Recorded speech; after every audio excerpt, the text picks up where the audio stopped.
Welcome to this edition of the Houston Roundball Review Takeover of the Lunch Break, sponsored by Bayou Beat, BayouBeatNews.com. I am, of course, KG Chris Gardner of the Houston Roundball Review.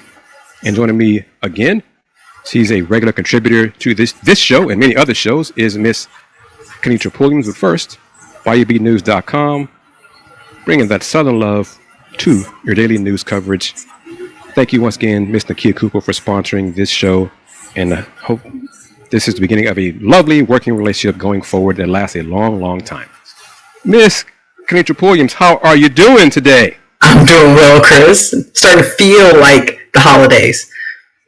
Because of the weather? Because you know, it's going to change here in Exactly. South Texas. So that will change, like, you know. It'll change Friday. It's like, right. Because what was it? 80? Was it yesterday? This week it was 80 Monday, 70-ish Tuesday, and cool Wednesday, and cool Thursday, and then warm Friday, you know. And rain. There you go. And rain. So all those great things. All right. This, as we speak, was announced roughly Wednesday evening. I'm very curious as your thoughts on the announcement. I guess it is now official that North Carolina has decided to hire Bill Belichick as their new football head coach. 3-year deal, $30 million. Your thoughts? Why? Thank you. Really, that's it right there. Right. Like Bill. Like, are you not happy doing the Manning cast on Monday nights? You know, like, I don't. Like, you want to really get back into the grind of coaching at the collegiate level that is different. I mean, with NIL, there are a lot of coaches who get out of the game because of NIL. One of your friends, Nick Saban. Exactly. But yet he wants to stick his toe back. And again, maybe if it was, yes, ACC is a power conference. If it was the SEC, okay, maybe. But ACC and like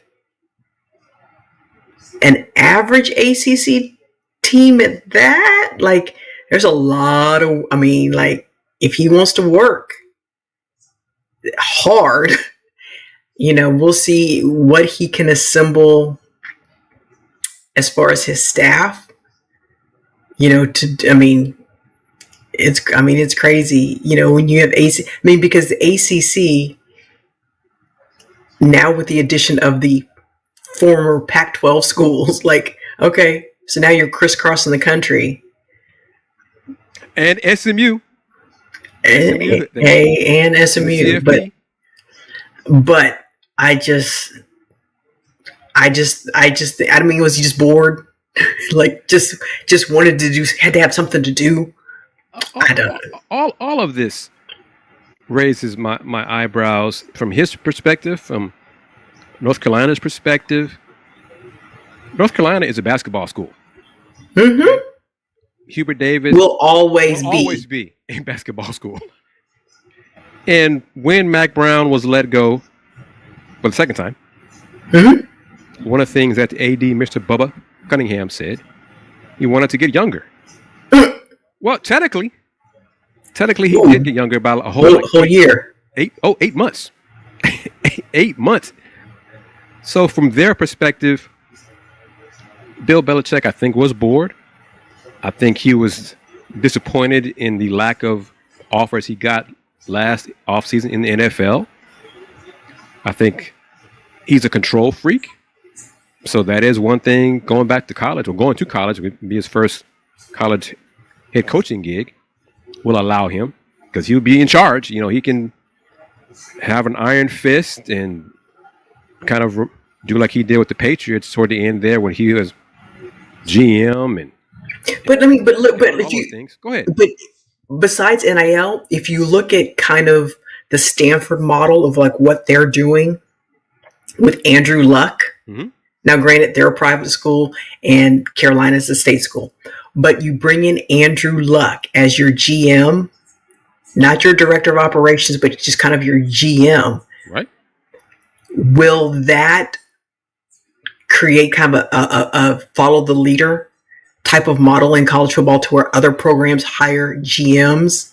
And if so, like, will Bill Belichick allow that to happen at Carolina, or does he want complete control? And see, that's the thing, and I forgot the person's name. He reported Tuesday that part of Belichick's interview agreement, process, he presented Carolina people, the board members, a 400-page dossier of his plans for NC football, including a general manager, including all these different things regarding NIL. He wants to run the Tar Heels like a pro team, a pro program, just in college. So it sounds good. And, you know, some of my friends said when they heard about it, first reaction was like, you, why? But also, so it's another example of college football becoming more like the NFL. That's legit. But my thing is, there's no Tom Brady. Okay, as great as Bill Belichick did a great job winning in the NFL. As a head coach before Tom Brady, what was he doing? What was his record? It wasn't very good. With the Browns, we had Willie Gibson on. He could give some great examples of time when Belichick was there as coach of the Browns. Not great success. Now, granted, the man won with his players 6 Super Bowls. So that's the most. So that is a hell of an accomplishment. But the NFL is not college. As much as I bash college and call it semi-pro and all those kind of things, it's still different. The rules are different. Recruiting is different. How many of these young student assets care who Bill Belichick is? Only reason they care is because they'll all be like, he knows what it takes to make it at the highest level, to get to where I want to go. I want to be a pro. I want to play in the NFL. He's coached there. So that's what they'll say. That's what they'll say, yes. But can they relate to him? And can he relate to them? You know, he's not Coach Prime. Okay, Coach Prime. His girlfriend is closer in age to the players that he will be coaching. I didn't want to go there, but I'm glad you did. It's just an observation. It is, because she is young. I don't know who she is. I know she's young, and I saw some jokes on social media about her age and will she be on scholarship or something like that at Carolina, things like that. Friend of the program. So I'm curious to see how this works. It's a 3-year deal, which is kind of short. You know, I mean, heck, he's 72 years old, which is another factor. He's old. And I'm not an ageist. Yeah. College football, especially nowadays, you have to relate to your players. No. Yeah. You have to relate to your boosters. You have to, the younger boosters too. Because you got to convince the collective, hey, we need this money for these players. Are going to cost us, you know, whatever, $10, $20 million a year. And revenue sharing is around the corner. How are you going to deal with that? Will that just be the job of the GM? How is all this going to work? Carolina couldn't wait until after the bowl season to get a younger, more qualified. I mean, and that's the thing is like, so they waited until after early signing period. They waited until after the transfer portal opened on Monday, but before the bowl game. Yep. So, you know, I'm curious to see how it works. Because I don't have a dog in the fight. And I mean, and that's the thing, you know, we know how recruiting works. The fact that it's only a 3-year deal, when coaches are near the end of their current deals, other coaches use that against them. He's not going to be around. Yeah. Why would you want to go there? Yeah, his contract is not even a full It's not even a full cycle. cycle. So that's I mean, granted, in this day and age, not many kids stay for 4 or 5 years, but still, how do you go into, because, and the thing is, you don't just recruit for next season. You'll have junior day and you'll bring kids on campus, or you go into someone's home. How do you sit there and tell a student asset, as you put it, their parent, hey, I'm going to look out for your son throughout his college career? No, you're going to say, I'll look out for him next year. Yeah. And he has to recruit, and then he has to recruit his current players to get them to stay, and then do it again. So this is a whole nother world. Yeah, I mean, essentially the first year is going to be a wash. I would think so. Yeah, I would expect so. Yeah. Remember what Willie Fritz said last week at signing day. Like, he spent the first year playing catch up, because when he was hired in December, it's almost the same thing for Belichick.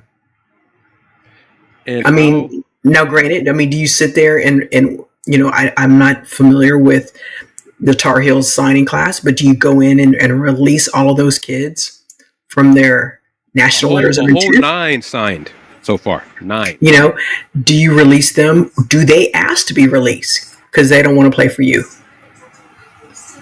That's part of it. The quarterback who did commit, he did not sign because Mac Brown was let go. Mm-hmm. So he was waiting to see what's going to happen. And who's to say he's going to be, Bill Belichick, still the same guy who ran Tom Brady off? Yeah, I don't think I want how's he going to answer that question to some of the quarterbacks? Sure. Coach, what happened with you and Tom Brady? Why did it go sour? Yeah.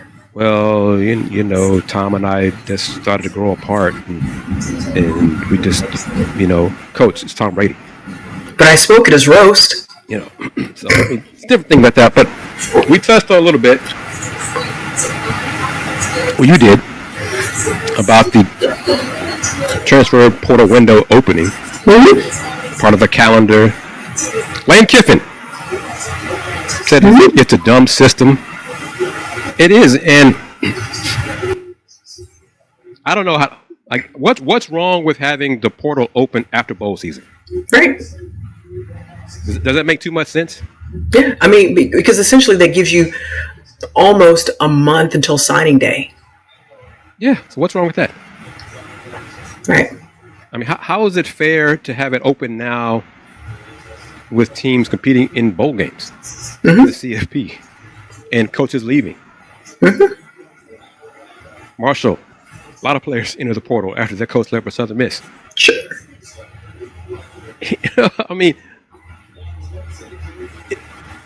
Where's the logic?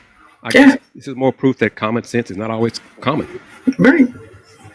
So I just, it's another. And that's the thing. It's like, the shuffling isn't done because you have the assistant coaches who maybe they wanted to stay at Carolina. Well, now they don't necessarily vibe with Belichick.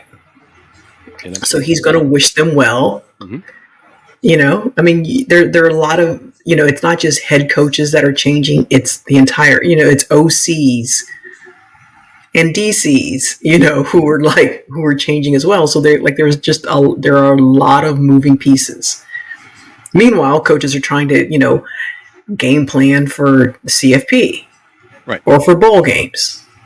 And speaking of CFP, very good, Ms. Pulliams, very good. You're professional at this. Earlier this week, it was announced, the committee announced the 12 teams for the CFP, the playoffs. Your thoughts on the 1 through 12? Anything surprise you? Well, I'm going to jump the gun. Okay. Because you're going to have the floor more of this than me. I was basketball or something when everything was announced. Even though logically, SMU should have been instead of Alabama. Logically, I was still shocked that the committee kept Alabama out and put SMU in after SMU lost in the ACC championship game to Clemson. Go ahead. You can have the floor. The floor is yours. If SMU would have gotten blown out, do you think they still would have been included? If they wouldn't have lost at the final whistle? I'd have been. The committee would have spun it that way. They just were not competitive enough in the ACC title game, so we felt like going with Alabama was, whatever. Sure. So do you think it would have been a different selection? Yes. Yeah. I mean, and that's the thing is like, Alabama can state its case about, strength of schedule. But you have Ward Manuel, the CFP chairman, who said, we're not going to penalize teams who play an extra game, who qualify for their respective conference championship games, especially, in a competitive game. Mm-hmm. So would you want to reward Alabama over an SMU team that's a decently long field goal away from being named ACC champs in their first year in the conference? I don't really have a problem with the inclusion of SMU over Alabama. You have the traditionalists who are just like, hey, SEC, it means more. But it's not just brand over current results. And so I think that's why SMU got picked. As far as seeding, I mean, it's a hard. There are a lot of variables, and there's no perfect solution. Just because a team makes it in doesn't mean they're necessarily seeded correctly. So that's the hard part about the automatic bids and the top 4 seeds, because you have the AP ranking, you have the CFP ranking, and then you have the seeding. So that's a hard thing. And so maybe, yes, this is year 1 of the expanded CFP model.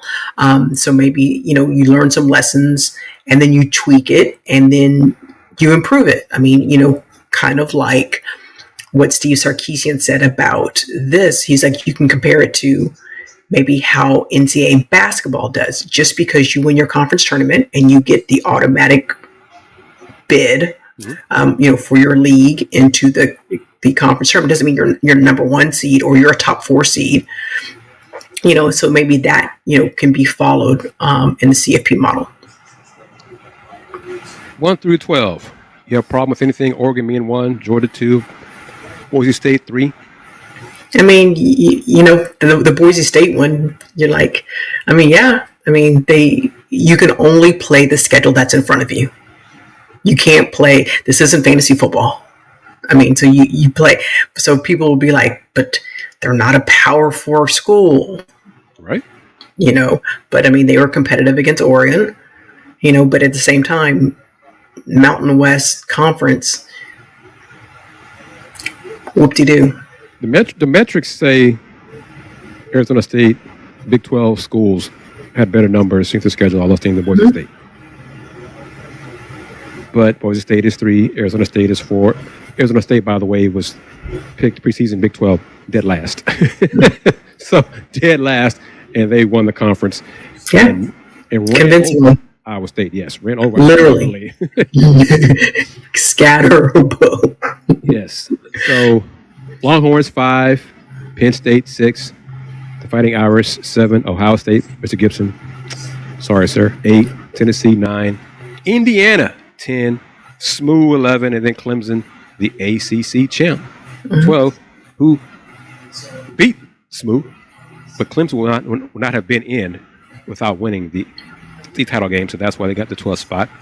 The first round matchups. And Indiana, in-state matchup. Indiana at Notre Dame. And that's the thing, if St. Anne's were pots and pans and the whole world would be a kitchen, Clemson wouldn't have been in if Syracuse didn't win. Yeah. You know what I'm saying? So, the whole reason they had the opportunity to make the playoff, to make the ACC title game, is because they had help from Syracuse. Yep, Miami. But the first round matchups, any one of those four you're looking forward to watching? Are you going to watch any of the CFP? Oh, yeah, absolutely. Well, you're a football person. Yeah. Exactly. I'll definitely watch Texas Clemson. Yep. Definitely. Give me you got any predictions? First one, December 20th. Hoosiers at Notre Dame. I mean, it's a nice regional matchup. Mm-hmm. No team is literally out of its element. Mm-hmm. I mean, Indiana was, they were solid and that's the thing is like, do you take brand or do you just take, a team that had a successful season? So I don't have a pick over either one of those.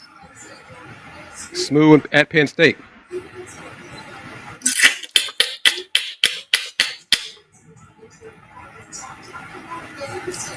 I think SMU has better quarterback. Okay. But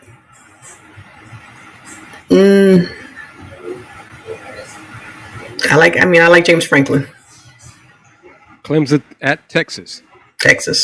I mean, but there's a lot of good storylines in that. Are you being objective or are you being an alum?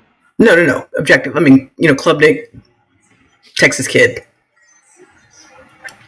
You have a lot of guys who were like teammates or playing against each other in the state championship game at Darrell K. Royal Texas Memorial Stadium. I mean, you have the story of Dabo Swinney standing next to Sarkisian on the sideline, watching the state playoffs, watching their guys, not knowing that, we're going to coach these guys in a few years. So there are a lot of subplots, in that one. Tennessee, Ohio State. Out of those four matchups, is there one you most want to see? I mean, as a fan and as an alum, definitely Texas. But I think Tennessee, Ohio State is very intriguing. Of those 8 teams, which of those 8 has the best chance to win it all? Of the top 8? No. Those first round matchups. Those 8 teams playing in the first round. Yeah. Because Oregon, Georgia, Boise State, and Ohio State have a bye.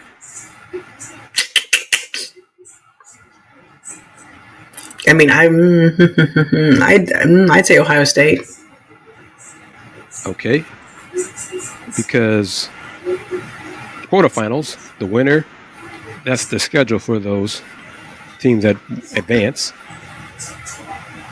Who do you think out of those? Well, see, there's a lot of question marks with Georgia, their quarterback situation, because elbow is no joke. Yes, very true. And Carson Beck had to come in for the final snap, but his arm was dead. His shoulder was not happening. So that and your punter's gone for the year. So. Winner of Indiana Notre Dame might be but again, a bye might help some things because his status is listed as out indefinitely. Not really explaining the extent of the injury, but we'll see. So,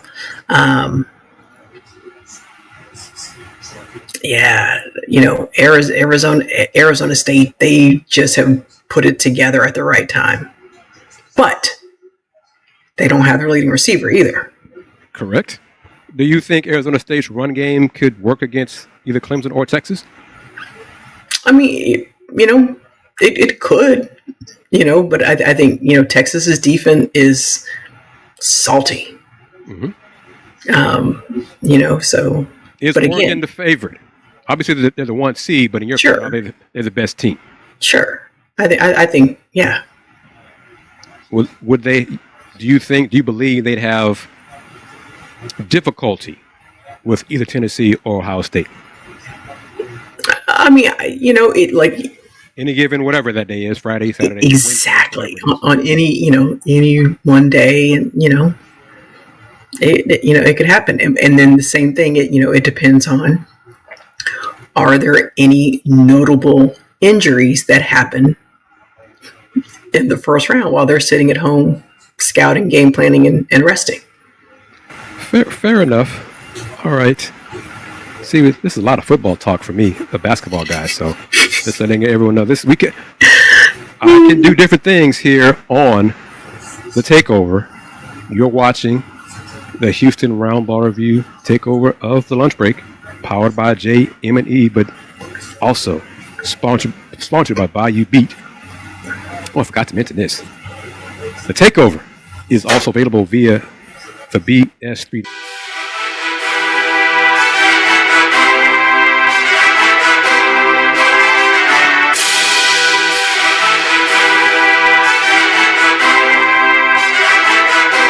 Network on Roku. Yes, Roku TV. If you have a Roku streaming device, just download BS3 TV. If not, just go to bs3network.com or bs3tvlive.com. We're near the bottom of the hour of the show. A little bit early, but want to play the promo, tie it all in with the segue there. And then after the promo, we're going to talk some hoops. A lot of different hoops. Some Danny Hurley hoops, but a lot of SEC men's basketball hoops, and they deserve it. My goodness, some of the numbers I saw. Whew, this might be the best non-conference that a conference put together ever. but you are watching the Houston Roundball Review Takeover, sponsored by Bayou Beat News, here on Roku via the BS3 Network. Be back in 35 seconds. BS3 Network, changing the way you watch TV.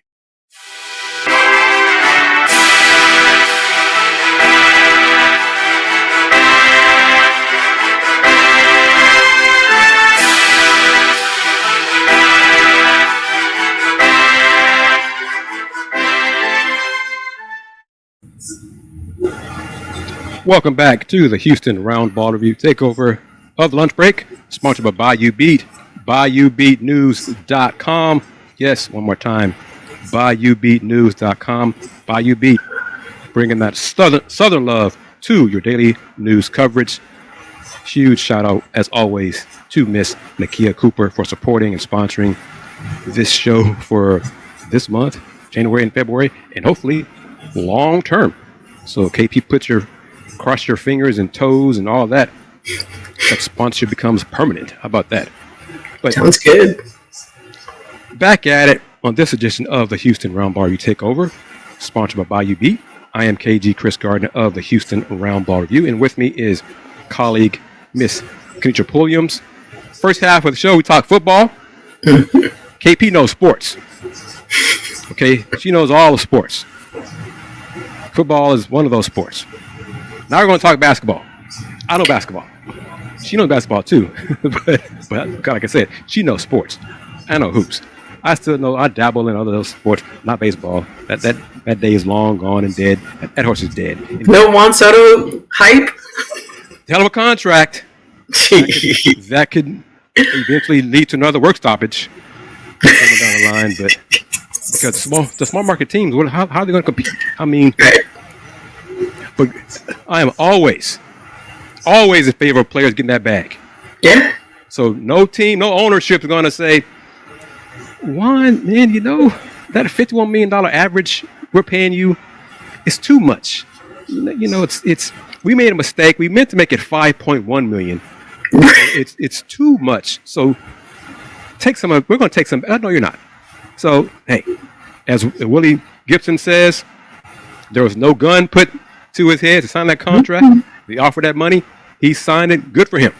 Yeah. Shohei moves across town. Soto moves across town. Hey. if anyone wants to sign KP and me to a Looky 15-year here. deal for $700 and whatever $1 million it is, let us sign. Tell me where to sign. And she feels the same way. Yes. No question. But Kanisha sent me this. She texted me this. I missed it. Did not know about it. But UConn head coach, men's head coach, Danny Hurley, basketball, said publicly after UConn's 0-3 trip to Maui, that he was not going to play any more 3-game MTEs in the future anymore. Multi-team events. My colleague, David Borges, who's one of the beat writers for UConn men's hoops for the Connecticut Insider, said that Danny Hurley had made similar comments privately to the beat writers, but also to the AD, UConn AD, David Benedict, prior to that. So it wasn't news to them. Here's the quote via David Borges that Coach Hurley said prior to Maui. I'm kind of curious about this. What's your thoughts on this because of the money part of it, revenue? With the non-conference, rather than a third party, when you're in a revenue sharing situation like we're heading into now, you've got to maximize the non-conference slate, said Hurley. We still want to play neutral site games, particularly like MSG, Madison Square Garden, in places that make sense. But we've got to play a schedule that's going to have more home and homes on it than anything else right now, end quote.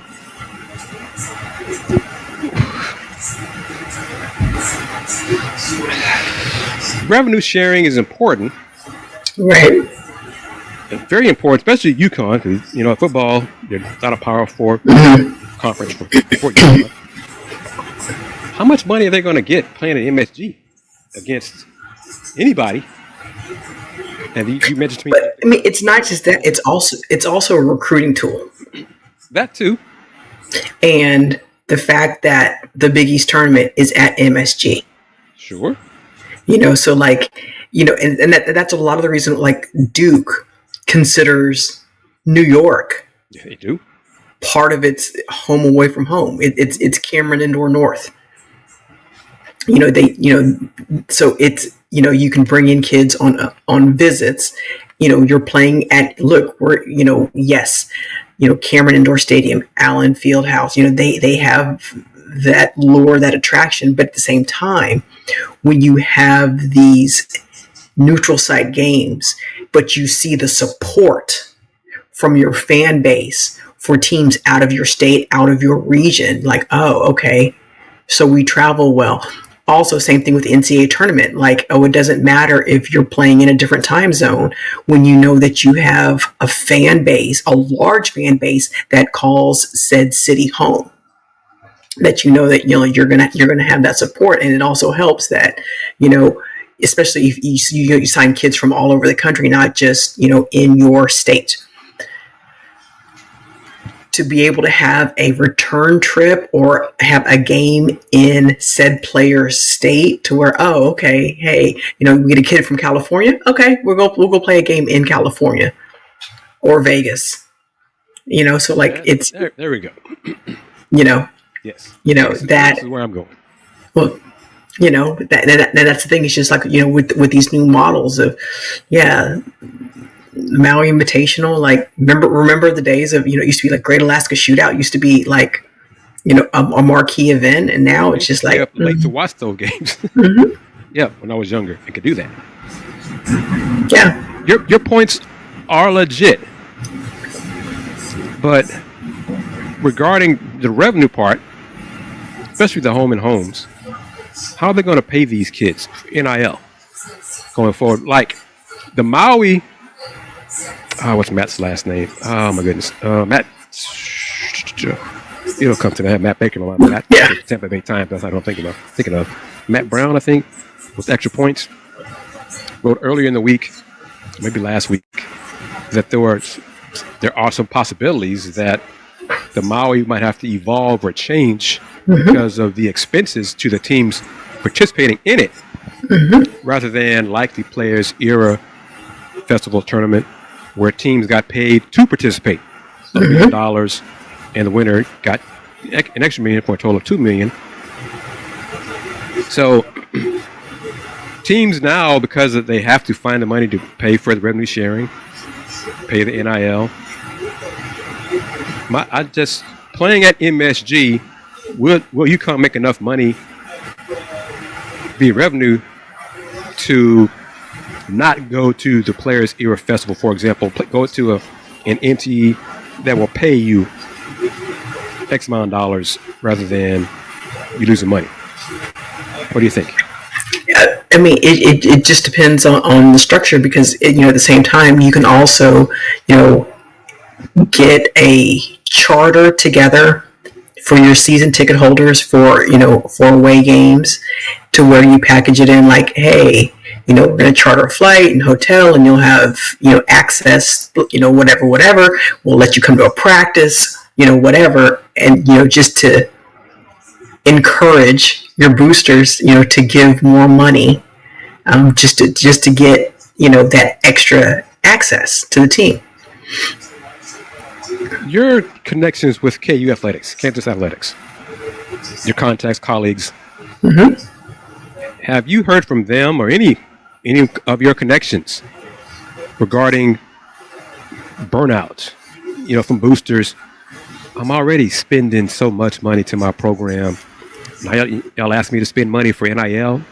I just can't do it. When's enough? Have you heard? Well, I mean, it's a slippery slope.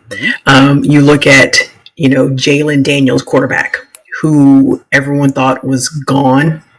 He still had an extra year eligibility because he redshirted last year, and it was announced over the weekend that Jalen Daniels is going to return for his 6th season. Oh, I missed that. Okay, cool. Oh, and not that, and if you read the wording of it, Jalen Daniels agrees to a new deal that will enable. They said deal, as in somebody ponied up some money. So it's the free agency that has become college athletics, because everyone's like, okay, maybe he'll go to USC because they have a need for a quarterback. He's from California, and so it said specifically agrees to a new deal. That's very much the language. Now, yes, Kanitra, he could have transferred to Houston. It could be a quarterback too, Although they're in the money talks. Connor Wegman, the former Aggie quarterback. That would be an interesting conversation from his people to the Coug people. I'm looking for so much X amount of dollars. Sure. Houston. But I mean, but on a lot, but back to your original question. So not only they had to find money for Jalen Daniels and his new deal, they also announced this week about extended plans or expanded plans for their Gateway project. Right now, or this season, KU played their home games in Kansas City. Because their stadium is undergoing renovations, they were going to try and do it, in stages. Hey, maybe we could just do one side, but you really, in order to get it done on time, they were forced to play all of their home games, away from home, or in Kansas City. Now there's talk about, hey, we're plans to build a Marriott hotel and a conference center and student housing and parking, so you get a more comprehensive look at what the plans are. The question is, where's this money coming from? For sure. Because right now you don't have money to complete what's in progress on time. You can do this, right? KP just write that check and give it to them. Right? That's above my pay grade. So I'm just curious as where all this money is going to come from. But and that's just football. Now, mind you, Allen Fieldhouse received a renovation during the off season as well. So there's new lighting, new media room. There's a new broadcast studio, shall we say. There's a new scoreboard, larger, so that underwent, some overhaul as well, and by the way, hey, we need some more money to entice players to come or to stay. Right? Because we're going to get to the SEC dominance in a second, but your thoughts on AJ DeBanza committing to BYU class of 2026 best player. He's NBA ready. He's that good. 6'8", 6'9". Reported NIL offers.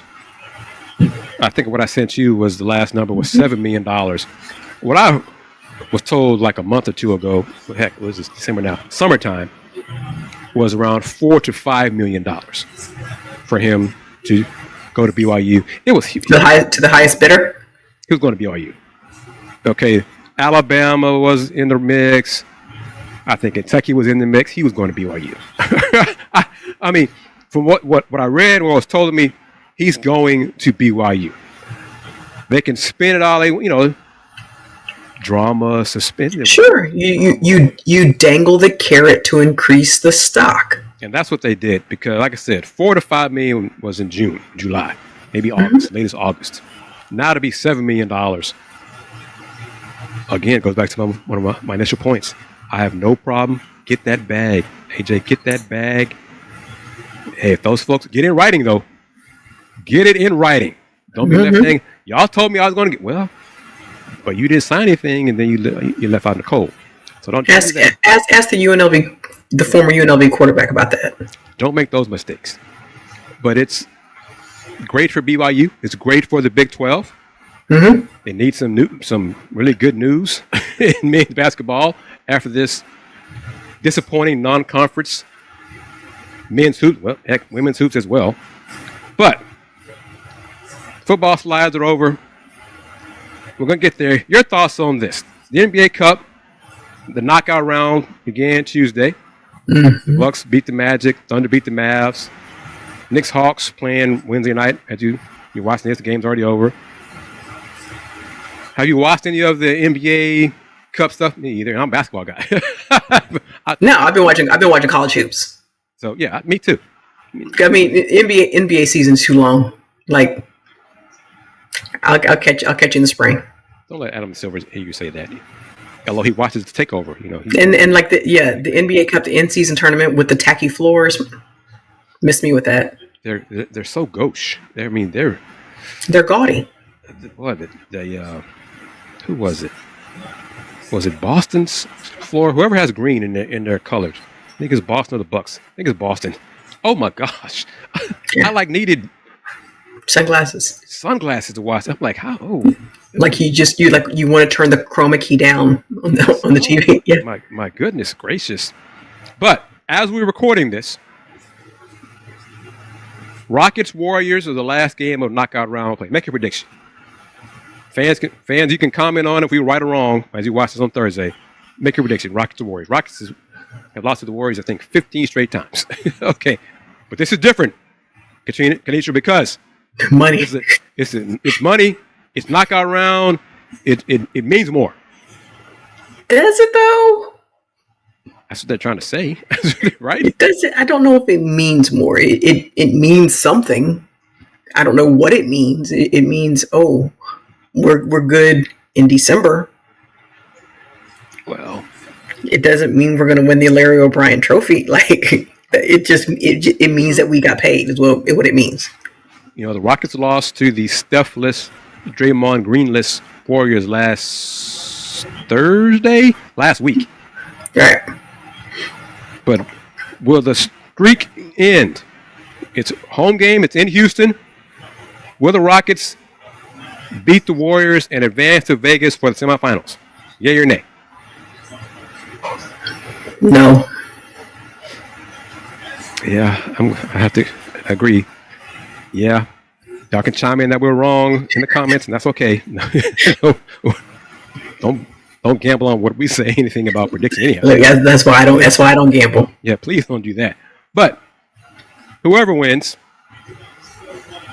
semifinals, 14th, Bucks versus the winner of the Knicks Hawks. Thunder versus the winner of the Rockets Warriors.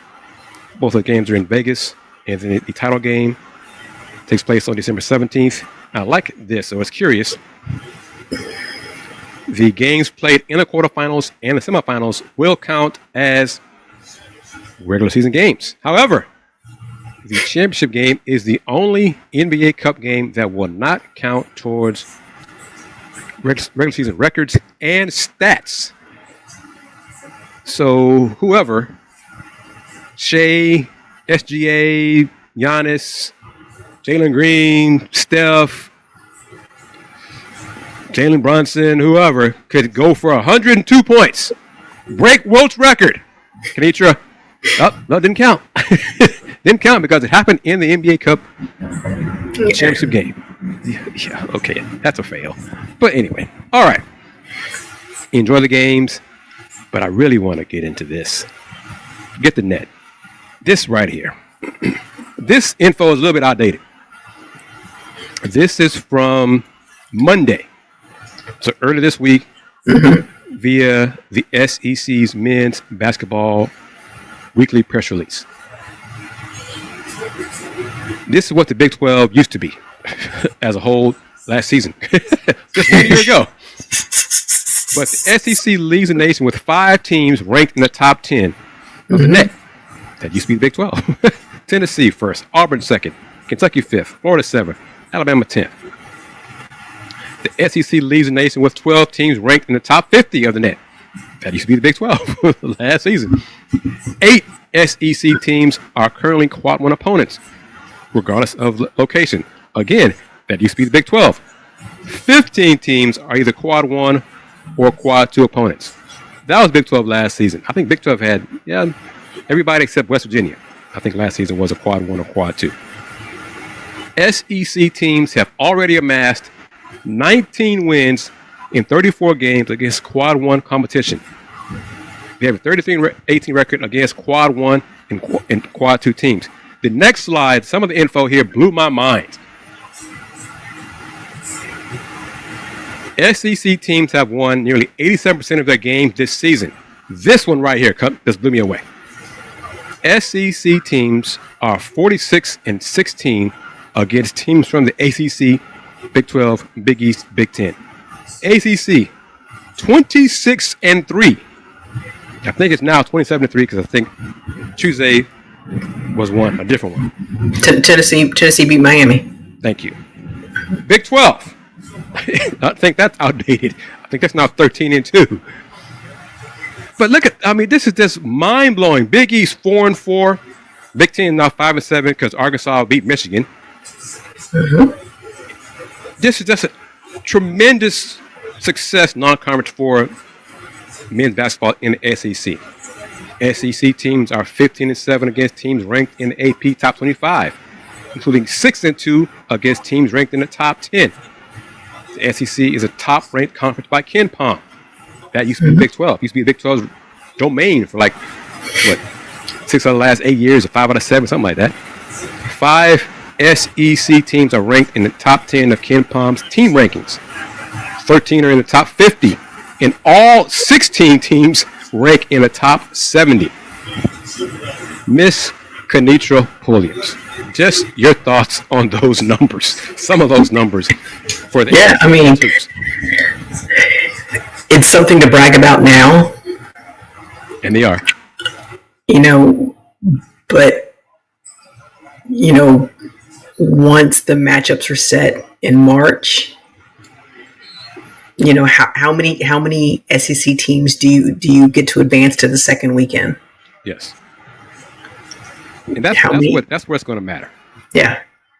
And how many can you get, into your Final Four? So yeah, it looks great now. And, just the way that Cal got his guy, they got down early, still trying to find their way, but then they get up, double digits over a, top 15 Michigan team, on a neutral site, and then able to hold on for the win, And then, it's you have these marquee non-conference games, but then you look at conference play has already started.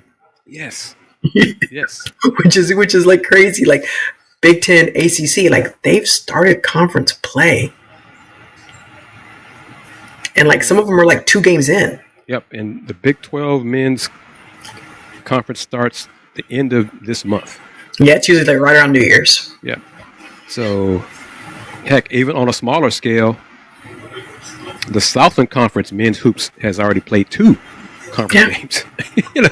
I mean, this is December, people. Mm-hmm. It's a different era, different time in basketball, and scheduling and TV partners are looking for more content, and it's at the detriment of non-conference games by playing more conference games. And the schedule's all out of whack. You play. But I mean, reportedly, this is the last year of the Big 12 Big East Challenge. Yes. And a lot of people thought, since your reigning national champs in UConn came to Allen Fieldhouse last year, everyone thought like, oh, the return to Stores would be this year for KU, but instead, no, they weren't matched up against each other. And like Hurley didn't really sound surprised. He's like, I knew we played, one of the top tier, Houston, Baylor. Didn't necessarily think it would be Kansas, and in fact, it wasn't. So Kansas played Creighton, for their Big East matchup. So and then in fact, UConn got Baylor. But I mean, so it's there's not really an exact science on how those interconference and marquee games are played. What 6-5 Big 12, something like that? Is that right? Yeah, like the home team won on all 11 games. Home team won, and the Big 12 is the Big 12 people were the ones who wanted to end the battle, the Big 12 Big East battle, because it used to be Big 12 SEC, right? And the SEC went. ESPN said no, we're going to do the SEC ACC, and it was ACC. It was ACC Big Ten. They might change that based on what was it again? The dominance, the shellacking the SEC did this year. So that might change. But the Big 12 said no more to the future of the Big 12 battle because they felt like what is it to gain for us playing the dregs of the Big East. So that's why they wanted to end it. That's what I was told. So kind of a little arrogance there. But I'm putting it out there. I mean, and so maybe, as of late, the Big 12 prides itself on being, competitive balance, top to bottom. But I guess in their opinion, there's more separation between the haves and have-nots in the Big East. In the Big East, yes. I want to touch on this, and I got. But it wasn't like they blew. It wasn't like they blew out. In the 11 matchups, it wasn't like they dominated. Oh no, not at all. But I wanted to touch on this. This is from last week. Yes, because you and I talked about what is it going to take for Big 12 women's basketball to gain more fans in Kansas City, more people to come to the games, get larger attendance. The Big 12 announced, this is now, 2 weeks old. This is right around, was it Black Friday? I think it was. Announced for the first time the league will offer tickets for a weekend-only ticket package for the 2025 Big 12 Women's Basketball Championship, which is in Kansas City, T-Mobile Center. It runs from March 5th through 9th or 10th. So it'll be on Monday, the 10th, if BYU women's team advances to the championship game. Because they have to take Sunday off. They don't play on Sunday. Mm-hmm. I doubt BYU will get there, but who knows? I know one Cougar team won't get there for sure. But I digress on that. But tickets are on sale for this first of its kind offer, see what I did there, by the league, and can be purchased at Big12Sports.com. What are your thoughts on this promotional package that the Big 12 is offering? I mean, you want to try something to get attendance, but it's just hard because if you want to make it a family event, if your kids aren't on spring break, you're not going to take them out of school for an entire week to come to Kansas City. If you don't know, Iowa State, they travel well, Yes. but that's also a drivable trip. Mm-hmm.